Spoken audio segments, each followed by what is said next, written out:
O ar na sala de jantar da fazenda Albuquerque era denso e pesado, carregado com o cheiro de cera de abelha e o silêncio autoritário do coronel Álvaro. As paredes, adornadas com retratos de ancestrais severos, pareciam vigiar cada movimento. No centro de tudo, o coronel presidia a mesa como um monarca em seu trono, sua postura rígida e seu olhar frio varrendo os convidados. Ao seu lado, o relógio de bolso de prata, uma herança de família, descansava sobre a toalha de linho. Ele o consultava não para saber as horas, mas para reafirmar seu domínio sobre elas, sobre o tempo e sobre todos que viviam sob seu teto. Movendo-se nas sombras, quase invisível, estava Mateo, um jovem escravizado cujo serviço era tão preciso e silencioso quanto o mecanismo do relógio. Seus passos não faziam ruído no assoalho de madeira e seus olhos permaneciam baixos. Um reflexo de uma existência condicionada a não ser notada, a não existir para além de sua função. A tensão foi quebrada pela voz de um oficial visitante, um capitão do exército que, alheio à atmosfera opressiva, tentava criar uma conversa amigável. Ele elogiou a qualidade dos cavalos da fazenda, mencionando um incidente recente em que um animal premiado havia adoecido misteriosamente. Com entusiasmo genuíno, o capitão descreveu como o jovem servo havia identificado uma planta venenosa no feno, salvando o animal com uma rapidez e conhecimento que surpreenderam a todos. Uma astúcia notável, coronel, disse o oficial sorrindo. Esse rapaz parece ter a inteligência de um Albuquerque. As palavras pairaram no ar, perigosas e deslocadas. O silêncio que se seguiu foi mais pesado que as paredes de pedra da casa. Sofia, a filha do coronel, baixou sutilmente os olhos para o prato, o rosto corando de apreensão. A mão de Álvaro, que repousava sobre a mesa, cerrou-se lentamente, os nós dos dedos brancos de fúria contida. A explosão foi súbita e violenta, um trovão quebrando a calma forçada da noite. A mão do coronel Álvaro bateu na mesa com a força de um veredito, fazendo a porcelana e os cristais tilintarem. Os convidados se encolheram, assustados. Seus olhos, injetados de uma fúria gelada, fixaram-se não no oficial, mas em Mateo, que havia parado perto da parede, uma jarra de água na mão. Não é do nosso sangue! A voz do coronel ecoou pela sala, cortante como vidro quebrado. Este rapaz é uma ferramenta, nada mais. Uma ferramenta útil, talvez, mas ainda assim uma coisa. Não confunda a função de um objeto com a linhagem de um homem. A humilhação foi pública, cirúrgica, projetada para aniquilar qualquer vestígio de humanidade que o elogio do oficial pudesse ter sugerido. Mateo não se moveu. Seus ombros não caíram, seu rosto não se contraiu. Ele permaneceu imóvel, absorvendo a brutalidade das palavras com uma quietude que era, em si, uma forma de resistência silenciosa. O jantar prosseguiu, mas a comida perdeu o sabor. O capitão, pálido e envergonhado, murmurou desculpas que o coronel ignorou com um aceno desdenhoso. Sofia não tocou mais em sua comida, seu olhar perdido em algum ponto distante da mesa. O coronel Álvaro, por sua vez, retomou sua refeição como se nada tivesse acontecido, reafirmando seu poder absoluto sobre a realidade daquela sala. Ele havia restaurado a ordem, a hierarquia que dava sentido ao seu mundo. Após servir o vinho final, Mateo recebeu um gesto de dispensa. Com a mesma graça silenciosa, ele se virou e caminhou em direção à porta da cozinha. Ninguém o observou partir, exceto Sofia, cujo olhar o acompanhou com uma mistura de compaixão e impotência. Ele se retirou da sala, um fantasma que todos fingiam não ter visto, deixando para trás apenas o eco de uma dignidade que o grito do coronel não conseguiu apagar, mas apenas mergulhar mais fundo na sombra. Na quietude que se seguiu à tempestade verbal do coronel Álvaro, a fazenda mergulhou em um silêncio denso, quase palpável. O ar da noite, frio e perfumado com o cheiro de terra úmida e jasmim, parecia tentar purificar a atmosfera envenenada da sala de jantar. Mateo atravessou o pátio de pedras, seus passos deliberadamente lentos, absorvendo a escuridão que lhe era familiar e acolhedora. Ele não se dirigiu às senzalas, o destino esperado para uma ferramenta dispensada. Em vez disso, movido por um impulso que não era de rebeldia, mas de uma necessidade interna de ordem e sentido, ele caminhou em direção à ala oeste da Casa Grande. Cada passo era uma reafirmação silenciosa de sua própria existência, um contraponto mudo à negação brutal que sofrera. A humilhação não o havia quebrado, apenas o empurrara para um lugar onde sua mente podia encontrar refúgio, longe dos olhos e da voz de seu senhor. Ele parou diante da biblioteca do coronel, um santuário de conhecimento e poder do qual era tacitamente proibido. A porta de jacarandá estava entreaberta, um convite acidental ao perigo. Deslizando para dentro com a graça de uma sombra, Mateo foi envolvido pelo cheiro de couro, papel antigo e tabaco. A luz da lua filtrava-se por uma alta janela, iluminando parcialmente uma grande mesa onde repousava um mapa da província, aberto e pesado. O coronel e o oficial visitante o haviam consultado mais cedo, discutindo as tensões crescentes na fronteira e a iminência de um conflito armado. Para Álvaro, aquelas linhas e nomes representavam estratégia, glória e a defesa de seu mundo. Para Mateo, que se aproximou da mesa com uma reverência cautelosa, o mapa era algo diferente. Um quebra-cabeça do terreno que ele conhecia não por estudo, mas por experiência, por ter percorrido cada trilha e riacho daquelas terras. Seus dedos, calejados pelo trabalho, não buscaram as palavras escritas, pois elas lhe eram estranhas. Em vez disso, traçaram com delicadeza as curvas dos rios, as elevações que indicavam as serras, os vales estreitos que ele sabia serem armadilhas naturais na estação das chuvas. Sua mente não decifrava a cartografia militar, mas lia a própria terra. Ele encontrou um ponto específico, um desfiladeiro que levava ao norte, e sua expressão, antes impassível, franziu-se em concentração.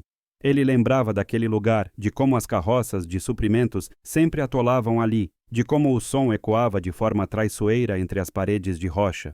Era um ponto cego, uma vulnerabilidade que nenhum estrategista de gabinete, olhando apenas para as linhas no papel, poderia prever com a mesma clareza de quem sentira a lama sob os pés. Ali, naquele gesto silencioso, residia sua competência oculta, uma inteligência prática, forjada na observação e na sobrevivência. Incapaz de dormir, atormentada pela crueldade da cena do jantar, Sofia vagava pelos corredores silenciosos da casa. A imagem do rosto impassível de Mateo, ao receber a ofensa de seu pai, não a abandonava. Ela sentia uma vergonha que não era sua, mas que pesava em seus ombros como um manto. Foi então que viu o fino feixe de luz da lua escapando pela porta da biblioteca. Curiosa e apreensiva, ela se aproximou sem fazer ruído, esperando encontrar seu pai imerso em seus pensamentos sombrios. Em vez disso, viu a silhueta de Mateo curvada sobre o mapa, completamente absorto. Por um instante, ela parou, o coração acelerado pelo medo da descoberta.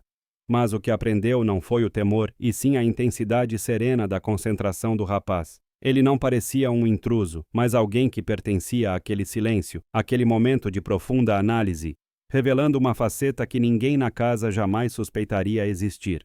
Ela entrou na sala. Seus passos leves no tapete persa. Mateo? Sua voz foi um sussurro para não quebrar o encanto da cena. Ele se virou lentamente, sem o sobressalto culpado que ela esperava. Seus olhos, calmos e profundos, encontraram os dela e neles não havia medo, apenas uma quieta surpresa. Ele não se apressou em se justificar, apenas esperou. Sofia se aproximou da mesa, seu olhar alternando entre o rosto do rapaz e o mapa detalhado. « O que você está fazendo aqui? » Ela perguntou, a genuína curiosidade superando qualquer intenção de repreendê-lo. Ela não estava interrogando um servo que havia quebrado as regras, mas um ser humano cujo interior misterioso acabara de se revelar. A tensão da hierarquia entre eles pareceu se dissolver momentaneamente, substituída por uma frágil ponte de entendimento mútuo, construída sobre a injustiça que ambos haviam testemunhado. Ele não respondeu com uma desculpa, mas com uma demonstração. Seu dedo voltou ao mapa, pousando sobre o desfiladeiro. « Aqui, sinhá, disse ele, a voz baixa e firme. A terra é frouxa, o som viaja. Quem espera no alto da serra pode ver e ouvir tudo o que passa embaixo, sem ser visto. Suas palavras eram simples, desprovidas de qualquer jargão militar, mas carregadas de uma sabedoria inegável. Ele não falava de táticas de guerra, mas de verdades da natureza que ele conhecia intimamente. Ele estava revelando uma falha estratégica crucial, não para se exibir, mas porque sua mente funcionava daquela maneira, conectando padrões, antecipando perigos, entendendo sistemas. Era a mesma inteligência que havia salvado o cavalo premiado do coronel, mas aplicada agora em um contexto muito maior e mais perigoso, um contexto de vida e morte. Sofia ficou em silêncio, processando a profundidade daquela simples observação. Ela, que havia estudado geografia e história com os melhores tutores, nunca teria chegado àquela conclusão com tanta precisão. Ele via o mundo de uma forma que os livros não ensinavam. Naquele instante, a frase do capitão visitante ecoou em sua mente. A inteligência de um Albuquerque. Ela percebeu que não era uma questão de sangue, mas de percepção. A dignidade de Mateo não residia apenas em sua resistência silenciosa, mas em uma mente brilhante que florescia na sombra, nutrida pela necessidade de entender o mundo para sobreviver a ele. Um sentimento de admiração começou a brotar em seu peito, misturado a uma tristeza profunda pela cegueira de seu pai, que, possuindo tudo, era incapaz de enxergar o valor que estava bem diante de seus olhos. Uma sombra se projetou na entrada da biblioteca e a temperatura da sala pareceu cair instantaneamente.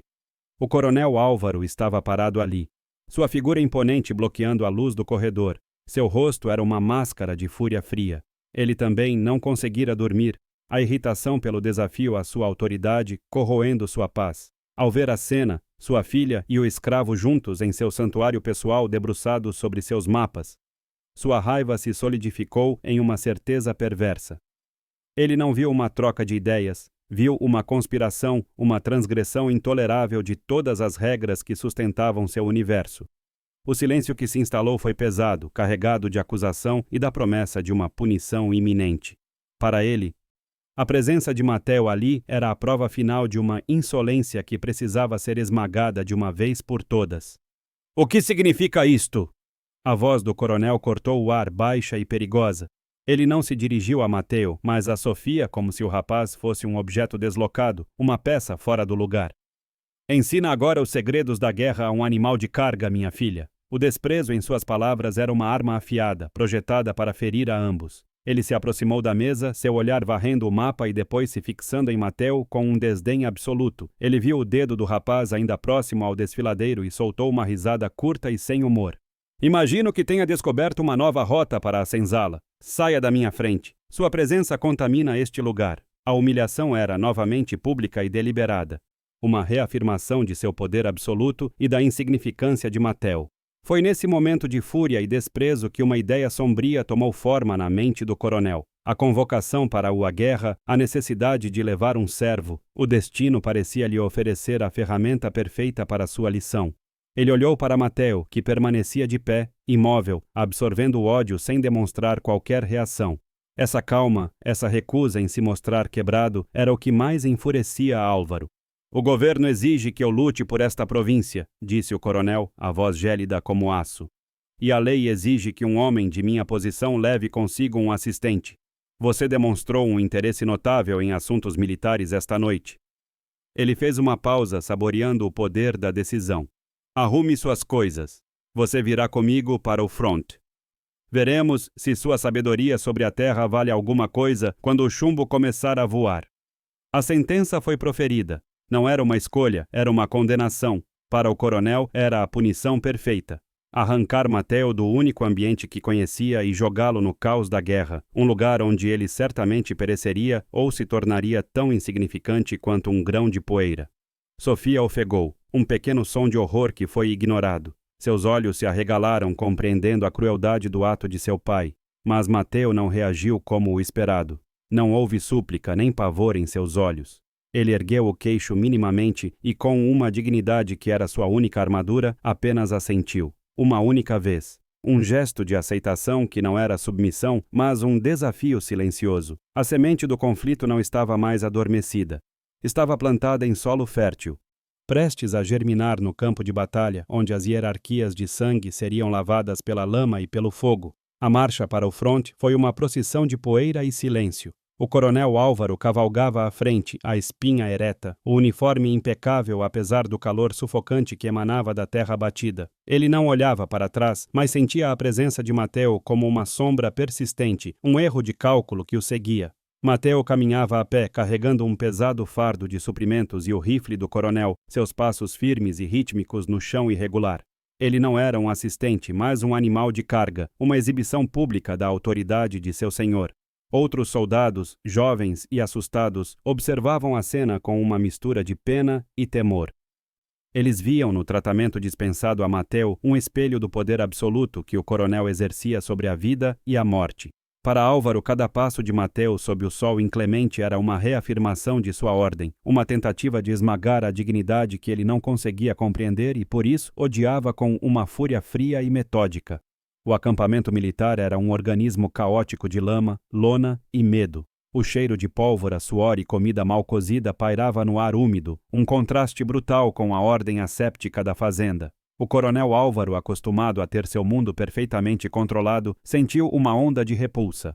Ele imediatamente começou a latir ordens, tentando impor sua vontade sobre a desordem, tratando os soldados como tratava seus escravos. Mateu, por outro lado, movia-se pelo caos com uma calma desconcertante. Seus olhos absorviam tudo, a forma como as trincheiras eram mal cavadas, a ansiedade nos rostos dos recrutas, a localização dos postos de vigia. Ele não via desordem, mas um sistema frágil e vulnerável. Enquanto o coronel se esforçava para dobrar o ambiente à sua vontade, Mateu o estudava, o compreendia, tornando-se parte dele. Essa adaptação silenciosa era uma afronta ao coronel, que via na quietude do rapaz não submissão, mas uma forma de resistência passiva que ele ainda não sabia como quebrar. A primeira humilhação direta no campo de batalha veio com a chuva. Uma tempestade violenta transformou o acampamento em um pântano, e o coronel, com um sorriso sutil e cruel, ordenou que Mateu montasse sua tenda no pior pedaço de terra, um declive encharcado onde a água se acumulava. Quero-a pronta em 10 minutos. Um Albuquerque não dorme na lama, disse ele em voz alta para que os outros oficiais ouvissem. Era uma tarefa impossível, projetada para falhar, para expor Mateu como a ferramenta inútil que o coronel acreditava que ele era. Os soldados observavam de longe, abrigados sob suas próprias lonas, enquanto Mateu enfrentava a chuva torrencial e o terreno traiçoeiro. A cena era um espetáculo de poder, o senhor seco e confortável, assistindo seu escravo lutar contra os elementos, uma lição para qualquer um que ousasse questionar a hierarquia natural das coisas. A chuva que açoitava o rosto de Mateu parecia lavar qualquer esperança de justiça. Mas Mateu não se desesperou. Ele largou a lona e, com as mãos nuas, começou a cavar pequenos sulcos ao redor da área designada, desviando o fluxo da água. Em seguida, usou pedras chatas que encontrou nas proximidades para criar uma base elevada e estável. Só então ele armou a estrutura da tenda, usando nós que aprendeu observando os tropeiros que passavam pela fazenda. A lona ficou esticada e firme, um pequeno bastião de ordem no meio do caos lodoso. Quando terminou, a tenda do coronel era a mais segura e seca de todo o acampamento. Álvaro observou tudo de sua posição abrigada, sua expressão se fechando em uma máscara de fúria contida. A competência silenciosa de Mateu não lhe trouxe admiração, mas um ódio ainda mais profundo. A ferramenta não havia quebrado, havia se provado mais inteligente que o seu mestre. A humilhação planejada havia se transformado em uma demonstração de superioridade que o coronel não podia tolerar, aumentando sua necessidade de esmagá-lo. A retaliação foi rápida e brutal. Na noite seguinte, o coronel designou Mateu para o posto de sentinela mais perigoso, um ponto avançado e isolado na beira da floresta, conhecido entre os soldados como a espera da viúva. Era uma sentença de morte velada. Você parece gostar de desafios, disse Álvaro, sua voz gélida cortando o ar noturno. Vamos ver como sua astúcia se sai contra uma baioneta no escuro. Ele entregou a Mateu um rifle velho e uma única carga de munição, um gesto de desprezo supremo. O capitão, que testemunhou a ordem, tentou intervir, murmurando que o rapaz não tinha treinamento. O coronel o silenciou com um olhar. Ele é meu, e eu decido o uso de minha propriedade. A injustiça era agora explícita, uma escalada da crueldade que deixava claro para todos que a vida de Mateu não tinha valor algum. Ele era um peão a ser sacrificado para satisfazer o orgulho ferido de um homem poderoso. Enquanto Mateu caminhava para seu posto na escuridão, o coronel Álvaro sentou-se com seus oficiais ao redor de uma fogueira, o calor das chamas iluminando seu rosto endurecido pelo orgulho. Ele ergueu um copo de conhaque e, falando alto o suficiente para que sua voz chegasse às sombras onde Mateu desaparecia, declarou: um brinde à ordem natural. Cada homem e cada coisa em seu devido lugar. Ele então se virou para o capitão e, com um sorriso desdenhoso, continuou: você se preocupa demais com ferramentas, capitão. Elas são feitas para serem usadas e, quando se quebram, são descartadas. Amanhã provavelmente precisaremos de uma pá para enterrar esta. A risada que se seguiu foi incerta e nervosa, mas ninguém ousou contradizê-lo. O coronel havia atingido o auge de sua arrogância, acreditando ter finalmente colocado Mateu em uma situação da qual nem sua inteligência silenciosa poderia salvá-lo. Ele havia vencido, havia provado seu ponto. Na solidão do posto de vigia, Mateu não sentiu medo, mas uma estranha clareza. O som da floresta à noite era uma linguagem que ele entendia melhor do que as ordens cruéis dos homens. Ele não se concentrou no perigo iminente, mas nos padrões, o chamado de uma coruja, o estalo de um galho, a forma como o vento se movia entre as árvores. Sua mente, livre da presença opressora do coronel, trabalhava com uma precisão afiada. Foi então que ele ouviu. Não o som de um exército se aproximando, mas algo mais sutil. O silêncio errado, a ausência dos ruídos noturnos habituais. Um instante depois, um único disparo ecoou no vale, seguido por um grito e o som caótico de um alarme sendo tocado às pressas no acampamento. A emboscada havia começado. O coronel, pego de surpresa em sua confiança arrogante, gritava ordens confusas. A batalha que ele usaria para destruir Mateo havia chegado, mas de uma forma que ele nunca poderia ter previsto. O caos irrompeu como uma besta faminta, devorando a noite e a arrogância do acampamento.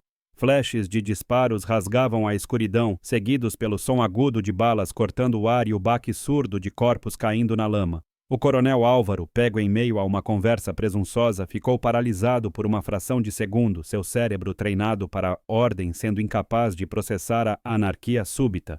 O mundo que ele comandava com a força de sua voz e de seu nome havia se desintegrado em um pandemônio de gritos, medo e o cheiro acre de pólvora. Sua autoridade, antes um monólito inabalável, tornara-se instantaneamente irrelevante diante da violência cega da emboscada. Ele era apenas mais um homem, vulnerável e exposto sob um céu sem estrelas, e essa percepção o atingiu com a força de um soco no estômago, roubando-lhe o ar e a certeza. Em contraste absoluto com o pânico que se espalhava como fogo em palha seca, Mateo reagiu com um instinto que transcendia o medo. No instante do primeiro tiro, ele não se encolheu nem gritou. Em vez disso, deixou-se cair no chão com a fluidez de um animal selvagem buscando abrigo, seu corpo se moldando à terra úmida. Seus olhos, acostumados à penumbra da floresta, varriam a cena não com terror, mas com uma análise fria e calculista. Ele não via inimigos, via padrões de luz. Não ouvia tiros, ouvia direções e distâncias.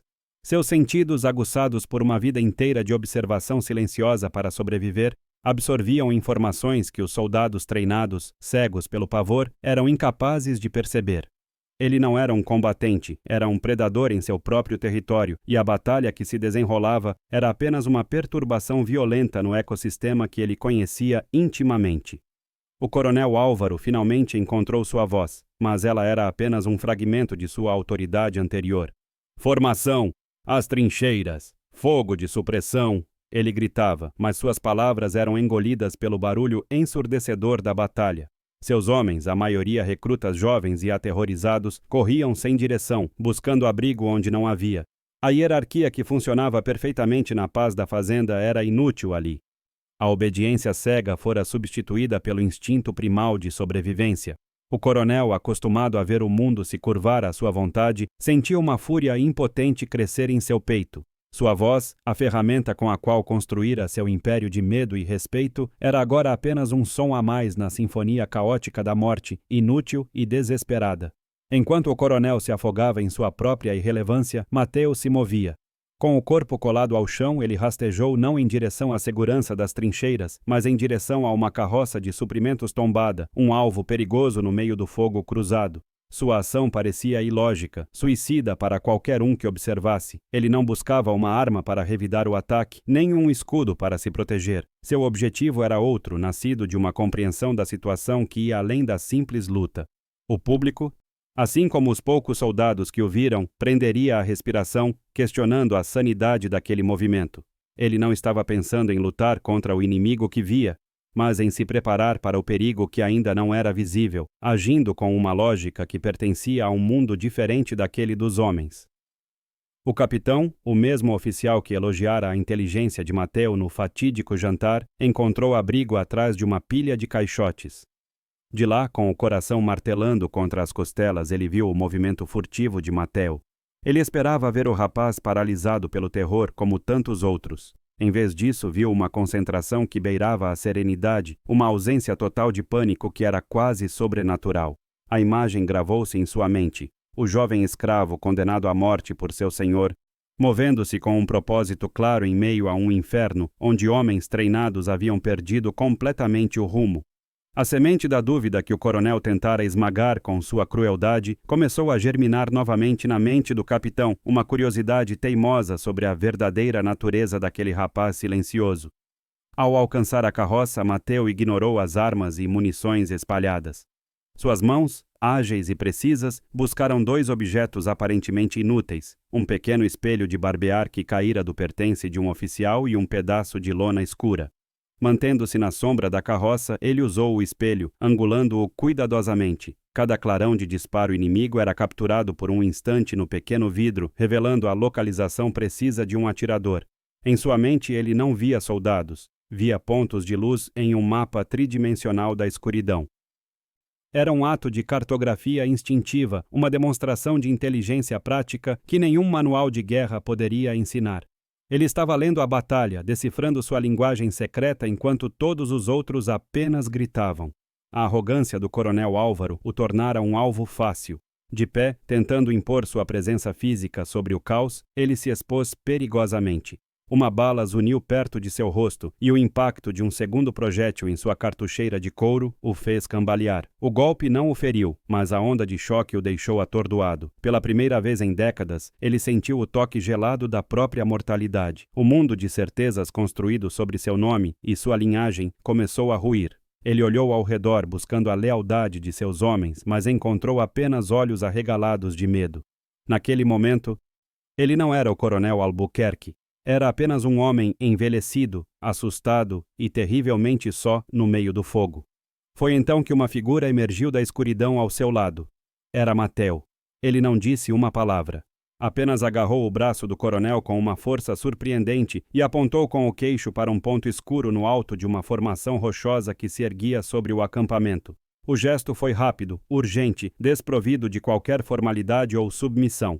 Era uma comunicação pura, primal, transmitindo uma informação vital no único idioma que a batalha permitia, o silêncio e a ação. Ele havia identificado a posição de um atirador de elite, um perigo que a visão do coronel, ofuscada pela fúria e pelo orgulho, fora completamente incapaz de detectar.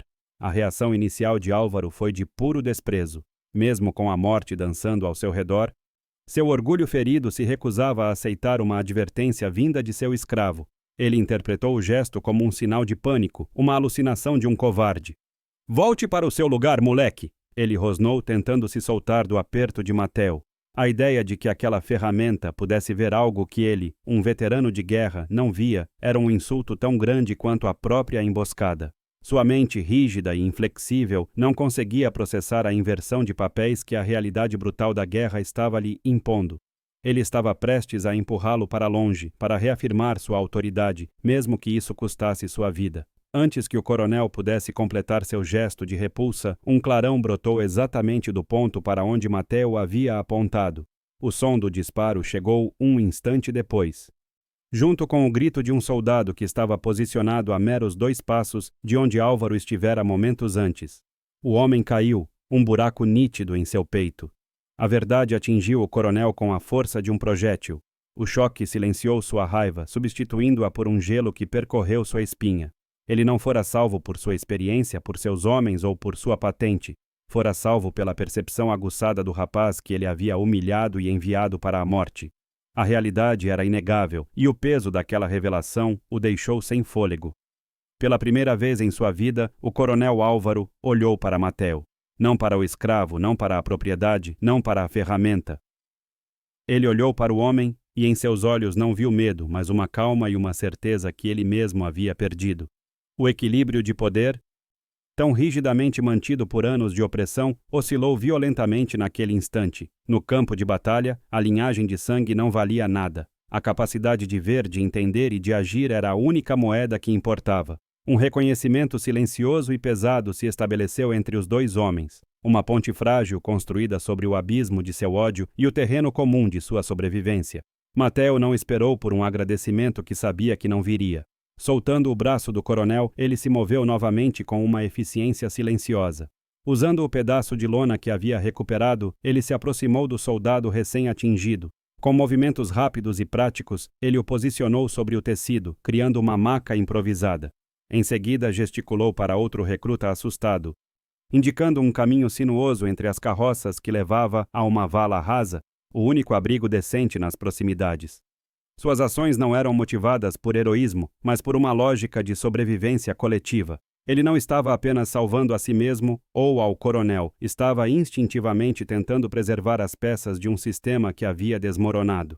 Enquanto os oficiais restantes corriam de um lado para o outro, gritando ordens conflitantes que apenas aumentavam a confusão, as ações silenciosas de Mateo criavam um pequeno núcleo de ordem em meio ao caos. Alguns soldados, vendo sua calma e seu propósito, começaram a seguir seu exemplo, movendo os feridos para a vala, usando os destroços como barricadas improvisadas. Sem dizer uma única palavra, Mateo havia se tornado o centro de gravidade da resistência. Ele não dava ordens, apenas agia.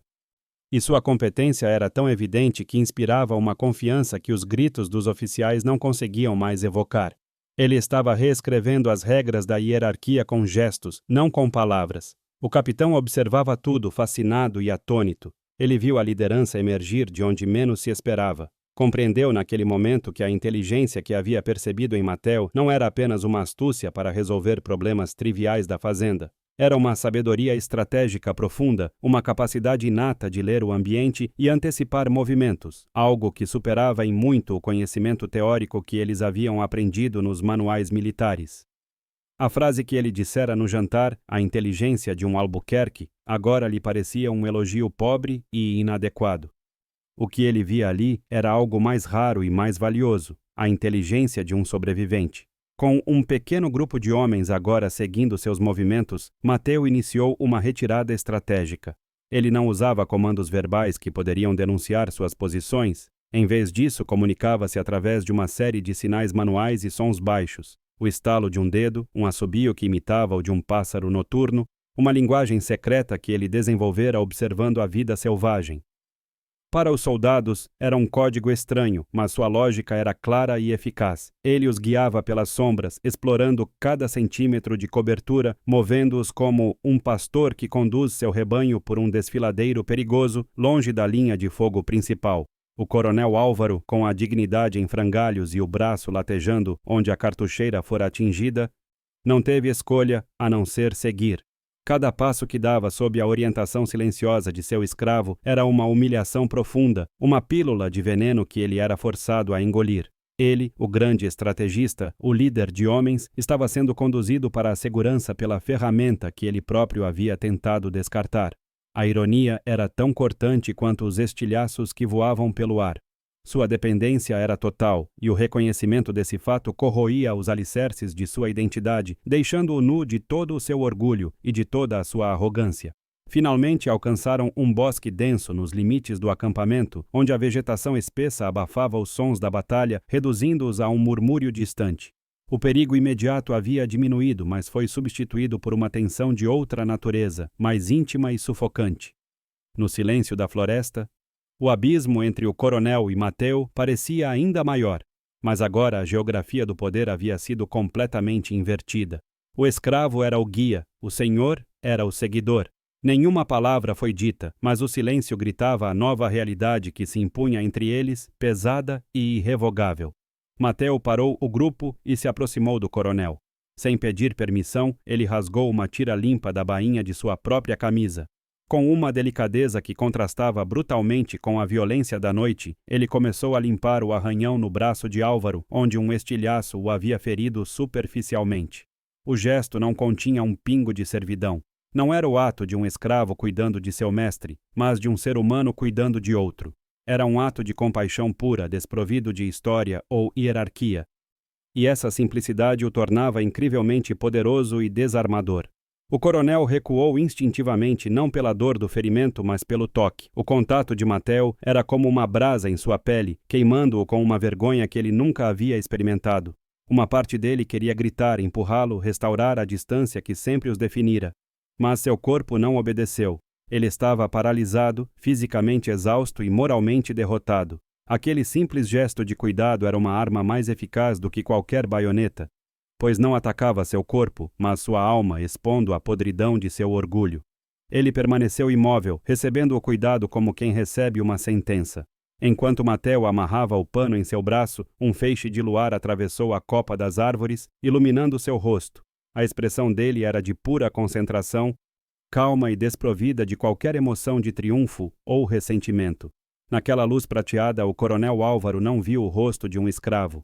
Viu o rosto de um homem, jovem e forte, possuidor de uma dignidade que nenhuma corrente poderia aprisionar. A imagem se cravou em sua mente com a permanência de uma cicatriz, um testemunho silencioso e irrefutável do erro monumental que havia definido sua vida e que agora o salvara dela. Nesse instante, o capitão e os outros sobreviventes se reagruparam ao redor deles. O olhar do capitão passou do coronel para Mateo e depois de volta para o coronel. Em seus olhos havia uma nova forma de respeito e não era direcionada a Álvaro. Quebrando o silêncio pesado, ele perguntou com a formalidade que a situação exigia, mas que agora soava oca e sem sentido. Coronel, suas ordens? A pergunta pairou no ar úmido da floresta.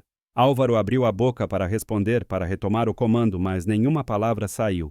Seus olhos ainda estavam fixos em Mateo, perdido em um labirinto de confusão, vergonha e uma admiração aterrorizante. A autoridade havia mudado de mãos e todos ali, em silêncio, sabiam disso. O silêncio que se seguiu à batalha era mais ensurdecedor que o próprio combate. A poeira assentava lentamente sobre um cenário de devastação, revelando corpos imóveis e os destroços fumegantes de uma arrogância militar desfeita.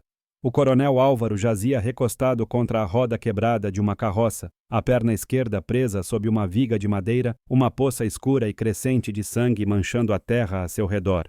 O mundo, antes um palco para sua autoridade inquestionável, havia se reduzido àquele pequeno círculo de dor e abandono. Seus homens, os que ainda viviam, haviam se dispersado, cada um lutando por sua própria sobrevivência. Ele estava só, despojado de seu comando, de sua patente, de sua aura de invencibilidade. Era apenas um homem ferido, aguardando o golpe final do inimigo ou o abraço frio da morte, o que chegasse primeiro. A ironia de sua situação, no entanto, ainda não havia penetrado a névoa de dor e choque que envolvia sua mente. Uma silhueta se materializou em meio à fumaça e à penumbra do amanhecer. Álvaro enrijeceu, a mão buscando instintivamente o cabo de sua pistola, apenas para encontrá-la vazia e inútil. Preparou-se para o fim. A figura se aproximou com passos firmes e silenciosos, indiferente aos gemidos dos moribundos que pontuavam a quietude. Não era um soldado inimigo. Quando a luz cinzenta da alvorada finalmente iluminou o rosto que se inclinava sobre ele, o coração do coronel falhou uma batida, não por medo, mas por uma incredulidade tão profunda que beirava o delírio. Era Mateo. O rapaz que ele enviara para a morte, o escravo que deveria ter aproveitado a primeira oportunidade para fugir e conquistar a liberdade que lhe era negada. Mas ele estava ali, seus olhos calmos e focados, não como um fantasma vingativo, mas como uma presença sólida e inexplicável. A pergunta que se formou na mente de Álvaro foi um trovão silencioso. Por quê? Por que voltar? Mateo não perdeu tempo com palavras. Seus olhos passaram rapidamente pelo corpo do coronel, ignorando o rosto chocado para se concentrarem na ferida. Com uma força que desmentia sua constituição esguia, ele removeu a viga que prendia a perna de Álvaro. O coronel soltou um grunhido de dor, mas Mateo não hesitou. Ele rasgou a perna da calça do uniforme, expondo um corte profundo e irregular na coxa, de onde o sangue pulsava em um ritmo alarmante. Não havia pânico em seu rosto, apenas uma concentração intensa, a mesma que ele exibia ao estudar os mapas na biblioteca ou ao cuidar de um animal doente. Ele não via ali seu senhor, seu opressor. Via um problema que precisava ser resolvido, uma vida que se esvaía e que ele, por alguma razão insondável, decidira preservar. A inversão de papéis foi instantânea e absoluta. O homem de poder era agora um corpo quebrado, e a ferramenta era o artífice de sua sobrevivência. Sem pedir permissão, Mateo rasgou uma longa tira de sua própria camisa, o tecido grosso e surrado se tornando em suas mãos um instrumento de salvação. Com movimentos precisos e rápidos, ele envolveu a faixa acima do ferimento, encontrou um pedaço de madeira de um caixote quebrado e o usou para torcer o tecido, criando um torniquete improvisado. Ele apertou até que o fluxo de sangue diminuísse para um gotejar lento. O coronel observava mudo cada ação. Ele, que comandara exércitos com ordens gritadas, estava agora completamente à mercê de gestos silenciosos. A competência de Mateo era inegável, uma verdade física que se impunha sobre todas as mentiras que Álvaro havia construído sobre hierarquia e sangue. Cada movimento do rapaz era uma refutação de suas palavras, um desmentido de sua visão de mundo. Ele estava sendo salvo por uma inteligência que ele se recusara a reconhecer, por mãos que ele considerava indignas de qualquer coisa além do trabalho servil. Mas o torniquete era apenas o começo. Mateu sabia que a infecção seria um inimigo tão perigoso quanto a perda de sangue. Ele se levantou e desapareceu por um momento na vegetação rasteira que margeava o campo de batalha. Álvaro o seguiu com os olhos, um pânico infantil surgindo em seu peito. E se ele o abandonasse agora? A dependência era uma sensação nova e aterrorizante. Mas Mateu retornou tão silenciosamente quanto partiu, trazendo em suas mãos um punhado de folhas escuras e uma casca de árvore que Álvaro não reconheceu. Ele se ajoelhou novamente e, usando 2 pedras chatas, amassou as plantas até formar uma pasta verde e aromática. Era o conhecimento de sua mãe, a curandeira, fluindo através dele, uma herança de sabedoria que não vinha de livros ou linhagens nobres, mas da própria terra. Uma sabedoria que o mundo do coronel considerava primitiva e sem valor, mas que agora era a única coisa entre ele e a sepultura. Com uma delicadeza que era quase um insulto, Mateu aplicou o unguento diretamente sobre a ferida. O coronel estremeceu, não apenas pela ardência inicial, mas pelo contato. Aquele toque desprovido de medo ou subserviência era uma violação de todas as regras não escritas que governavam suas vidas. Era um toque de cuidado, de cura, um ato de pura humanidade que atravessava o abismo social que os separava. Em seguida, uma sensação de frio e alívio se espalhou pela sua perna, a dor latejante começando a ceder. Naquele gesto residia a prova de verdade definitiva. Não era uma teoria, não era um argumento, era um fato. A compaixão e o conhecimento de Mateu eram reais, tangíveis e estavam salvando sua vida. Era um gesto que provava que a verdadeira nobreza pode se manifestar nos lugares mais inesperados, curando feridas que nem o aço nem o orgulho conseguem alcançar. Ainda havia o perigo dos patrulheiros inimigos. Mateu olhou ao redor, seu cérebro estratégico mapeando o terreno destruído em busca de abrigo. Ele encontrou uma pequena depressão atrás de uma pilha de rochas, obscurecida pela sombra de uma árvore caída. Sem uma palavra, ele passou os braços ao redor do torso do coronel e começou a arrastá-lo. O esforço era imenso. Álvaro, um homem grande e pesado, era um peso morto. A humilhação para ele era total. Ser movido, carregado como um fardo pela mesma ferramenta que ele desprezara, era uma agonia para seu orgulho que superava a dor física. Cada centímetro que se moviam era uma raspagem em sua alma, removendo camadas de arrogância e deixando exposta a carne viva de sua vulnerabilidade. Ele não protestou. Não podia. Sua vida não lhe pertencia mais. Uma vez que o coronel estava escondido, encolhido na pequena cavidade de terra e pedra, Mateu fez um sinal para que ele permanecesse em silêncio absoluto. O rapaz então se esgueirou de volta para a beira da clareira, o corpo baixo, movendo-se com a graça furtiva de um caçador. Ele pegou uma pedra do tamanho de seu punho, sentindo seu peso, calculando. Ele observou o movimento de 2 soldados inimigos que vasculhavam os destroços à distância, suas vozes chegando como murmúrios indistintos. Mateu não estava apenas reagindo ao perigo, ele o estava manipulando. Ele respirou fundo uma vez, a calma em seu rosto uma contradição gritante com a tensão mortal da situação. Estava prestes a arriscar tudo, não por obediência ou por medo, mas por uma decisão que ele havia tomado sozinho, nas profundezas de sua própria consciência. Com um movimento rápido e preciso do braço, ele arremessou a pedra. Ela voou em um arco alto e silencioso, caindo longe no meio de um amontoado de latas e equipamentos de metal do outro lado do acampamento. O barulho resultante foi agudo e ressonante, um convite irresistível para soldados nervosos em um ambiente hostil. As vozes dos patrulheiros se calaram e logo em seguida seus passos apressados puderam ser ouvidos, movendo-se na direção do som, longe do esconderijo. A distração funcionou perfeitamente. Foi um ato de inteligência tática tão brilhante quanto qualquer manobra que o coronel já havia ordenado em sua carreira. E foi executado por um rapaz que, segundo suas próprias palavras, não possuía a capacidade de raciocínio de um homem de sua linhagem. A ironia era tão afiada que poderia ter cortado sua garganta. Mateu retornou ao esconderijo e se agachou ao lado do coronel. O silêncio voltou, mas agora era diferente. Não era mais o silêncio da morte, mas o silêncio da verdade. No espaço apertado e escuro, o mundo exterior desapareceu. Restavam apenas os dois. Álvaro olhou para o rosto do jovem, iluminado por um único feixe de luz que se filtrava pelas pedras. Ele viu a sujeira, o suor, o sangue seco em sua bochecha. E pela primeira vez ele viu o homem. Viu a força, a inteligência, a compaixão e uma nobreza que ele passara a vida inteira associando a nomes, títulos e retratos empoeirados em suas paredes. A revelação não veio com um trovão, mas com aquele silêncio devastador. O poder não havia apenas sido invertido, havia se tornado irrelevante. Diante da dignidade fundamental de Mateo, o poder do coronel era apenas uma ilusão, uma casca vazia que a realidade da guerra havia quebrado. O peso da vergonha desabou sobre Álvaro com uma força esmagadora. As memórias de suas próprias palavras ecoaram em sua mente, cada sílaba um chicote em sua consciência.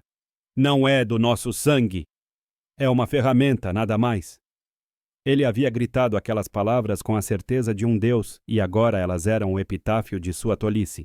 Ele tentou encontrar o desprezo, a raiva, a convicção de sua superioridade, mas não havia nada. O lugar onde seu orgulho residia era agora um buraco negro, um vácuo preenchido por uma gratidão que o sufocava e uma vergonha tão profunda que queimava mais que sua ferida. Ele abriu a boca para falar, para dizer algo, qualquer coisa, mas nenhum som saiu. O que se pode dizer ao homem cuja humanidade você negou no exato momento em que ele a usa para salvar sua vida? Naquele silêncio, a velha ordem do mundo do coronel Álvaro de Albuquerque morreu para sempre. O regresso à fazenda foi uma jornada através de um purgatório silencioso. Os sons da natureza, antes um pano de fundo para a autoridade do coronel Álvaro, agora pareciam acusá-lo com o farfalhar das folhas e o pio distante de uma ave de rapina. Ele viajava na carroça, a perna imobilizada e latejante, mas a dor física era um eco fraco da agonia que corroía seu orgulho. Mateo guiava os cavalos com uma perícia tranquila, seus ombros retos contra o horizonte poeirento. Não trocavam palavras. O silêncio que se estendia entre eles não era mais o da opressão, mas o de uma verdade pesada e inegável. Álvaro olhava para as costas do rapaz, para as mãos firmes nas rédeas, e via não uma propriedade, mas o arquiteto de sua sobrevivência. Cada solavanco da carroça era um lembrete de sua fragilidade, de sua total dependência do homem que ele tentara destruir. A paisagem familiar da sua terra parecia estrangeira, como se ele a visse pela primeira vez através de olhos que não eram mais os seus, mas os de um homem quebrado. As semanas que se seguiram foram um longo e febril borrão de recuperação e reflexão. Confinado ao seu quarto, o coronel Álvaro tornou-se um observador. Da janela via a vida da fazenda continuar, mas a sua percepção dela havia mudado irrevogavelmente. Ele observava Mateo, que retomara suas tarefas com a mesma eficiência silenciosa de sempre. Via-o consertar uma cerca, acalmar um cavalo arisco, carregar fardos que pareciam pesados demais para sua estrutura. Mas agora, em cada gesto, Álvaro não via mais a função de uma ferramenta. Via uma inteligência prática, uma graça inata, uma força que não vinha da brutalidade, mas de uma profunda conexão com o mundo ao seu redor. Sofia era a sua única ligação com o exterior, trazendo-lhe as refeições em silêncio, seus olhos cheios de perguntas que não se atrevia a fazer. A fazenda inteira parecia suspensa, aguardando um veredito que o próprio coronel ainda lutava para formular dentro de si no tribunal de sua consciência devastada. Numa tarde chuvosa, incapaz de suportar o peso do seu próprio silêncio, Álvaro mandou chamar Mateo. O pretexto era trivial, um pedido para que ajustasse as almofadas que apoiavam sua perna ferida. Quando o rapaz entrou, a atmosfera no quarto tornou-se densa, carregada com tudo o que não fora dito. Mateo aproximou-se e cumpriu a tarefa com sua habitual calma. Álvaro abriu a boca para falar, para começar a desvendar o nó de vergonha e gratidão que o sufocava, mas as palavras morreram em sua garganta. O que poderia dizer? Obrigado? A palavra parecia uma ofensa, uma simplificação grotesca do que acontecera. Em vez disso, murmurou "Está bom assim", a voz rouca e estranha aos seus próprios ouvidos. Seus olhos, no entanto, traíram-no, revelando uma tempestade de emoções. Mateo apenas assentiu, seu olhar calmo e profundo parecendo compreender tudo. Essa compreensão silenciosa era mais cortante que qualquer acusação, pois não oferecia espaço para a defesa, apenas para a aceitação da própria falha. Naquela mesma noite, a insônia levou o coronel à sua biblioteca. O cheiro de couro e papel antigo, que antes lhe trazia conforto e um senso de pertencimento, agora o sufocava. Ele parou diante dos retratos de seus antepassados, as figuras severas de homens que construíram o nome Albuquerque sobre pilares de orgulho e poder. Pela primeira vez não sentiu admiração, mas o peso esmagador de uma herança de cegueira. Foi ali que Sofia o encontrou, uma sombra na porta. Pai? Ela sussurrou. Ele não se virou. O som de sua voz terna e preocupada quebrou a última barragem de sua compostura. Ele não chorou, mas um tremor percorreu seu corpo. Ela se aproximou e, pela primeira vez em anos, ele falou com ela não como um patriarca, mas como um homem perdido. Na guerra, começou ele, a voz embargada. Eu falhei, meus homens fugiram. Fui deixado para morrer. Ele fez uma pausa, reunindo a coragem para proferir a verdade que o assombrava. Ele me salvou, Sofia. O rapaz. Ele voltou por mim. A confissão dita em voz alta tornou a realidade inescapável. A confissão a Sofia foi o catalisador. Álvaro compreendeu que a gratidão que sentia, se mantida em silêncio, era apenas mais uma forma de covardia. A reparação não podia ser um sentimento privado. Tinha de ser um ato público, tão visível quanto fora a sua humilhação. Tinha que custar-lhe algo que ele valorizava mais do que a terra, mais do que o dinheiro, o seu orgulho. Na manhã seguinte tomou uma decisão. Mandou que lhe trouxessem seu uniforme de gala e com ele a pequena caixa de jacarandá onde guardava suas condecorações militares. Sentado na beira da cama, ele abriu a caixa. As medalhas, polidas e brilhantes, pareciam zombar dele, símbolos de uma bravura que ele agora questionava, de uma honra que se revelara oca. Ele pegou a mais importante, a Cruz da Coragem, concedida por um ato de heroísmo em uma batalha antiga. O metal estava frio em sua mão quente e trêmula. Ele sabia o que precisava fazer. Seria o ato mais difícil de sua vida e também o único que poderia começar a redimi-lo. Uma ordem incomum foi emitida, espalhando-se pela fazenda como um incêndio silencioso. O coronel Álvaro convocava todos os moradores da propriedade, sua família, os capatazes de rosto endurecido e cada homem, mulher e criança escravizada, para se reunirem no grande pátio em frente à casa principal. O ar da manhã, normalmente preenchido com os sons do trabalho, tornou-se pesado de tensão e expectativa. Ninguém entendia o propósito daquela assembleia. Cochichos se espalhavam, teorias se formavam. Seria o anúncio da venda de terras, uma punição coletiva, ou talvez a notícia de uma nova guerra? Em meio à multidão que se formava, Mateo foi chamado por um dos capatazes. A ordem era simples e direta. Ele deveria se postar no centro do pátio, sozinho, diante da varanda da casa grande. Sem questionar, ele obedeceu, sua figura solitária tornando-se o foco de centenas de olhares curiosos e apreensivos, um epicentro de calma em um mar de incerteza. Então, a porta principal da casa se abriu. Apoiado em uma bengala de madeira escura, o coronel Álvaro surgiu. Cada passo que dava no caminho de pedra era lento, medido, uma procissão de dor física e penitência moral. Ele vestia seu uniforme, mas a postura não era a do comandante arrogante de antes. Era a de um homem encurvado pelo peso de uma revelação. Seus olhos não varreram a multidão, não buscaram a submissão nos rostos de seus subordinados. Estavam fixos, com uma intensidade quase febril, na figura de Mateo. O homem que antes governava aquele espaço com gritos e gestos imperiosos agora o atravessava em um silêncio que era uma confissão. O murmúrio da multidão cessou, substituído por uma quietude profunda, quase sagrada. Ele parou a poucos passos de Mateo e o espaço entre eles vibrou com a memória da injustiça e a promessa de algo inteiramente novo, algo que ninguém ali poderia prever. Com as mãos que tremiam visivelmente, Álvaro ergueu a pequena caixa de jacarandá que segurava. Abriu-a lentamente, revelando o brilho da medalha de prata e esmalte azul contra o veludo negro. O sol da manhã arrancou um brilho ofuscante do metal, atraindo todos os olhares. Ele retirou a condecoração da caixa, o pequeno pedaço de metal parecendo pesar uma tonelada em sua mão. Ele ergueu o rosto e olhou diretamente nos olhos de Mateo. Sua voz, quando finalmente falou, não era o trovão de antes, mas um som rouco, quebrado, que lutava para atravessar o ar. Isto... Ele começou e a palavra pareceu rasgar sua garganta. Ele fez uma pausa, o queixo tremendo, lutando por controle. A multidão prendeu a respiração coletivamente. Pertence a um homem de honra. As palavras ecoaram no silêncio, enigmáticas e carregadas de um significado que começava a se desenrolar na mente dos presentes.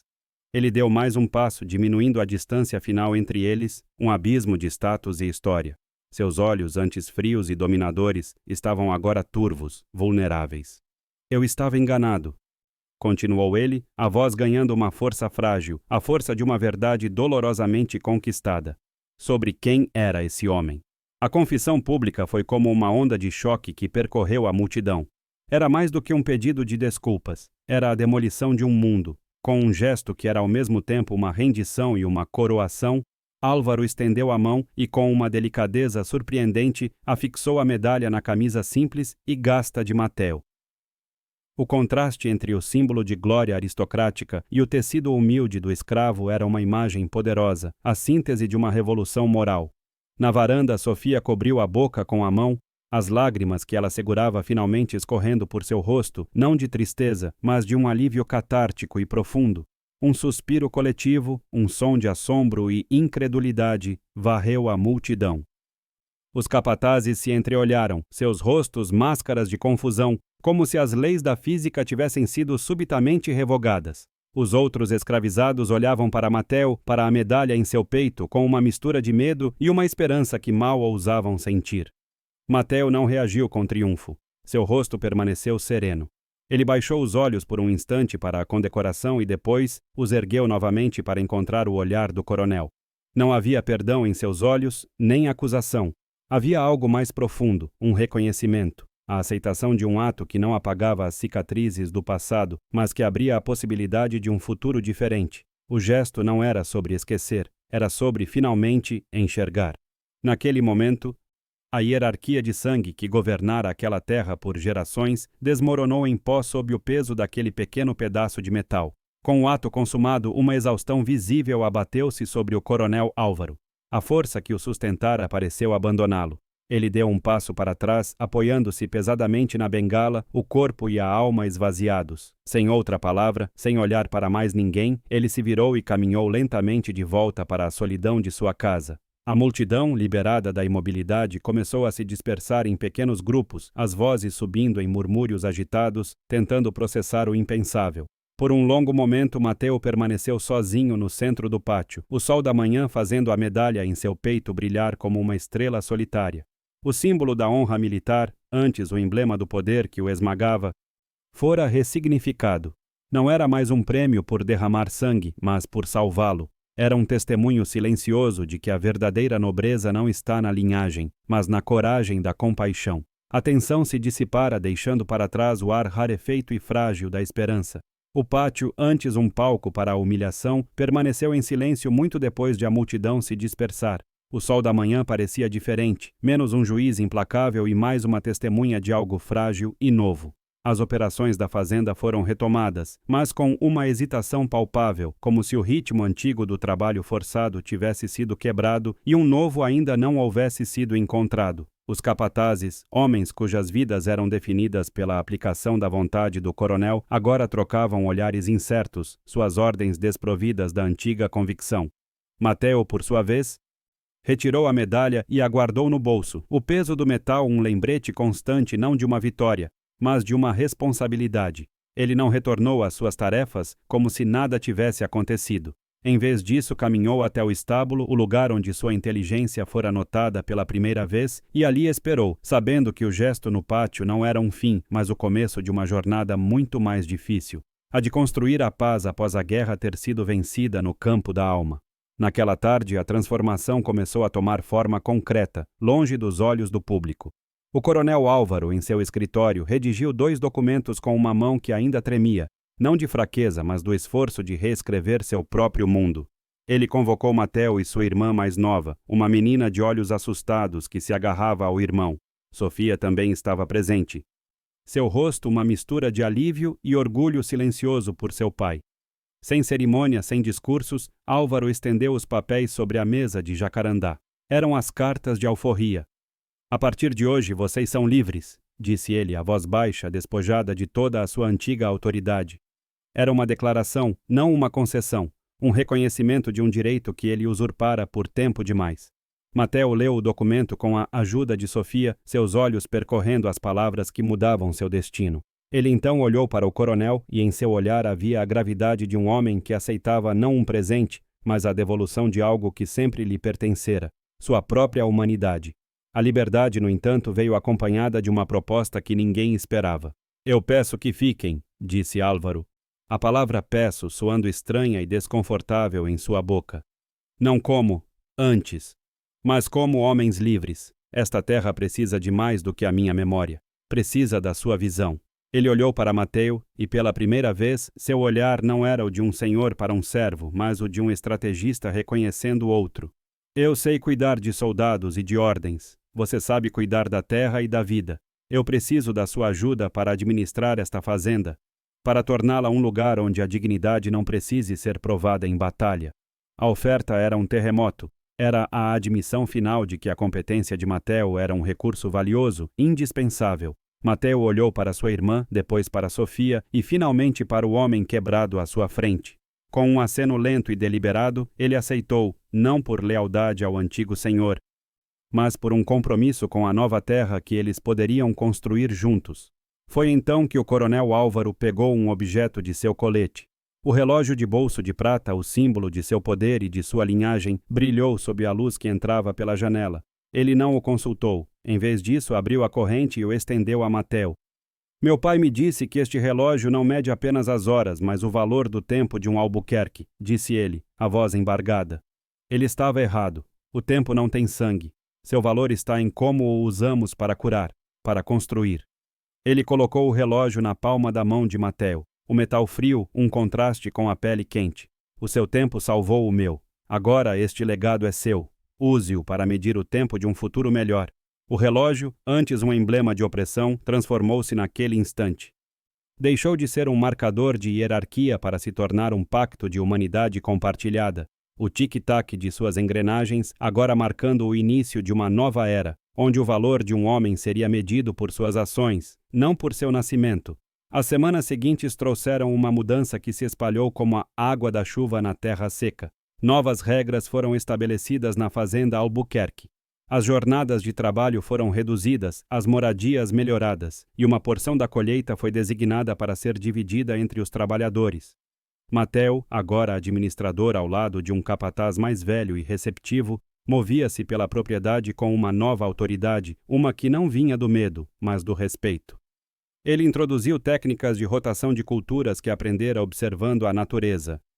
Curou animais com as ervas de sua mãe e resolveu disputas com uma justiça calma que desarmava a raiva.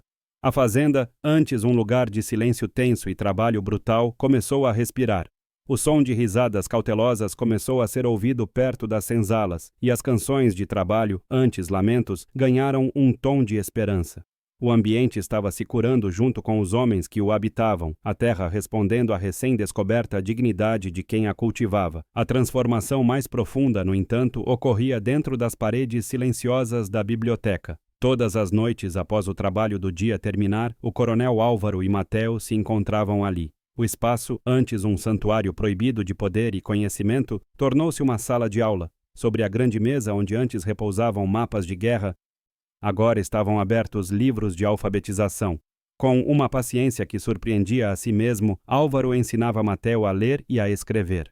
Ele usava os velhos mapas de suas campanhas militares, transformando táticas de destruição em lições de geografia e lógica. Aqui, dizia o coronel apontando para um desfiladeiro no papel, foi onde eu aprendi que um mapa não mostra a verdade da terra. E Mateu, traçando as letras com um dedo calejado, respondia: E foi aqui que eu aprendi que um homem pode se perder mesmo em sua própria casa. As lições não eram apenas sobre palavras, eram sobre reinterpretar o passado para poderem, juntos, escrever um futuro diferente. A câmera se afasta lentamente da cena na biblioteca. A luz quente de um lampião ilumina os dois homens, suas cabeças inclinadas sobre o mesmo mapa. Uma imagem de reconciliação e propósito compartilhado. O velho coronel com seus cabelos grisalhos e o rosto marcado pela guerra e pela vergonha, e o jovem, cuja dignidade silenciosa havia forçado uma revolução moral. Do lado de fora, a noite na fazenda é tranquila, preenchida pelos sons suaves da natureza, não mais pelos ecos do medo. Sobre a mesa, entre os livros e os mapas, o relógio de bolso de prata repousa, aberto. Seu tic-tac suave e constante é o único som que quebra o silêncio respeitoso entre mestre e aluno, entre o homem que aprendeu a ver e o homem que sempre soube o que era a honra. O som não marca mais o tempo de um senhor, mas o pulso de um mundo novo, nascido não do sangue, mas da coragem de reconhecer a humanidade no outro.